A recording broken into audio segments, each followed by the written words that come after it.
श्रीमद्भागवत चतुर्थ स्कंद द्वादश अध्याय। मैत्रेय उवाच शुण विदुर कृष्ण कथा जेबे खंडिब भव व्यथा उत्तान पाद ध्रुव देखी सुफल कला बेनी आखि निज शरीर वृद्ध चाहि बांधव सुहृद बसाई स्वभावे अटे महा तेजा राज्य पुत्र को कले राजा स्वभावे विष्णु तेज बले भावे निमंती दिग पाले ए भूमि स्थले जेते राजा ध्रुव चरणे कले पूजा से शिशु मार प्रजापति तार दुहिता हेमवती रूपे कमला समसरी विवाहे कन्या ध्रुव बरी अशेष अलंकार शोभा से कन्या ध्रुवे देला विवाह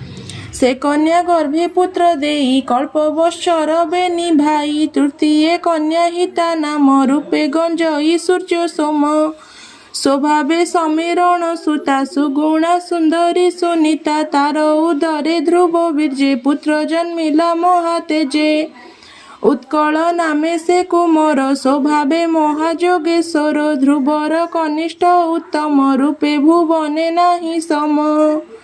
स्वभावे बयसे किशोर विभान कले नृपवर से एक दिने असे बसी मृगया करे बने पशी मिलिला कुबेर भुवने ताहाकु देखी गुह्यजने बले रुंधिले युद्ध करी असे घेनिले ताकु मारी ता शुणी ताहार जननी विकले पुत्र कष्ट घेनी बन अनले देह देला पुत्र विजोगे दुखे मला से कथा शुणी ध्रुव शोके कंपिला मातृभ्रातृ दुखे जयंता नामे रथे बसी स्वभावे सोहे रूप राशि शोक नले कोप भरे कठोर धनु धरी करे कुबेर कानने मिलिला उदंडे शंखनाद कला जे बने रुद्र अनुचरे बसंती नदी वन घोरे हेम पर्वत द्रोण मध्ये गुह्यक दिशंती आनंदे से बने बले पशी ध्रुव उदंडे कला शंखरव शबद पुरिला आकाशे गुह्यक गण महारोषे धाइले नाना शस्त्र धरी चलंते कंपे वसुंधरी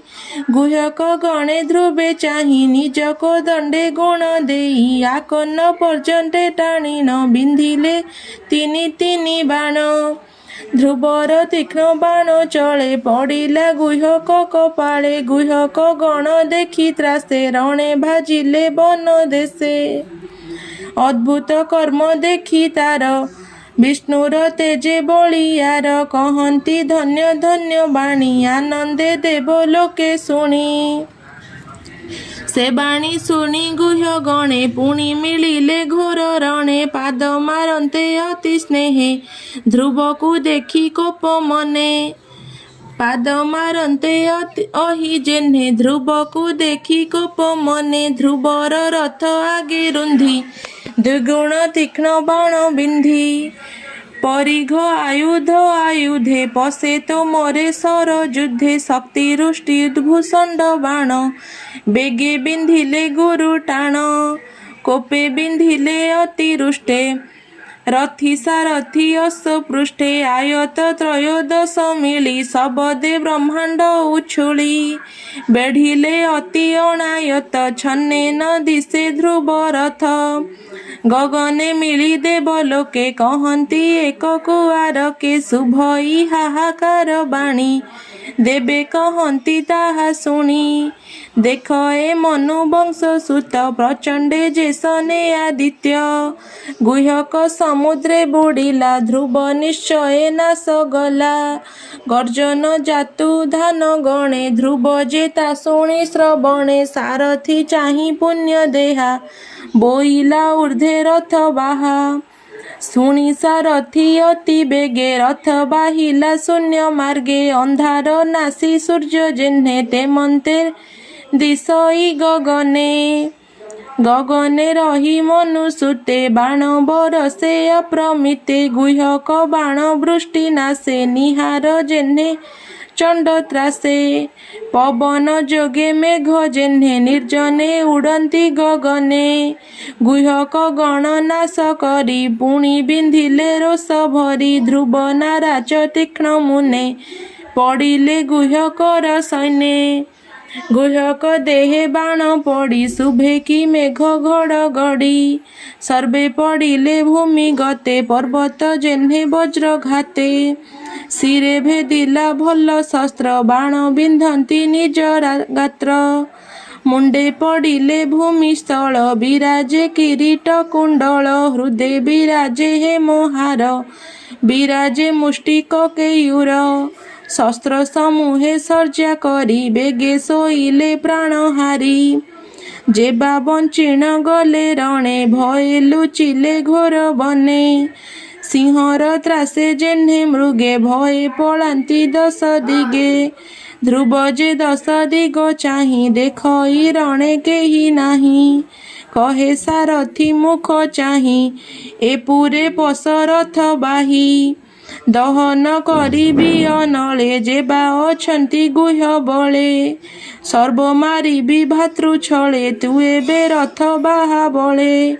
एमंत ध्रुव वाक्य शुणी सारथी कहे मने गुणी गुह्यक मायार प्रमाणे एमंत घोर नादे शुणे प्रलय काले सिंधु जेह्ने लहरी उछुळे गगने पुणी देखई चारि दिगे धूଳି उड़ई शून्य मार्गे तक्षणे घोर नाद करी मेघ समूहे शून्य पुरी बिजुली प्राय वर्ण दिशे वज्र शबद संगे मिशे उल्लुका पड़े कोटि कोटि रुधिर संगे शिला वृष्टि मूत्र पुरी सरेत तुले दुर्गंधे धरणी पुरिले कबंध पड़िले आकाशु दिगे पुरिले घोर पांशु निर्घात गगनु पड़ंती गदा परिघ पंती पंती मुसळ संगे वज्र पड़ी घोर शबद घड़ घड़ी सर्पे धामंती फुफु करी अनल प्राय चक्षु धरी गजे धामंती शुंढ तोली सिंह शार्दूल संगे मिली तक्षणे सिंधु उछुलिला लहरी गगने मिलिला भूमि पड़िला महाजले प्रचंड पवने उल्लळे कल्पान्ते घोर नाद जेह्ने शबद पुरिला गगने एमन्ते नाना माया करी गुह्यक संग्राम आबोरी मिलिले नाना शस्त्र घेनी शबदे कंपिला मेदिनी ध्रुव उपरे माया करी गुह्यक सर्जिले आबोरी गुह्यक माया देखि बेगे मुनि मिलिले ध्रुव आगे कल्याण हस्ते अग्रते ही कहंती ध्रुव मुख चाहि मुनय उचुः शुण हे उत्तान कुमार तोते प्रसन्न चक्रधर जे हरि भव भय नासे आम्भे तो देखिलु तो पासे जानाम गाई अंत काले मृत्यु तरंती प्राणी हेले से हरि पादे तु सुमर गुह्यक माया कुसंहर एमंत मुनि वाक्य बळे रथ तोଳିण अंतराळे सुजने शुण हरि कथा हरि न सए भृत्य व्यथा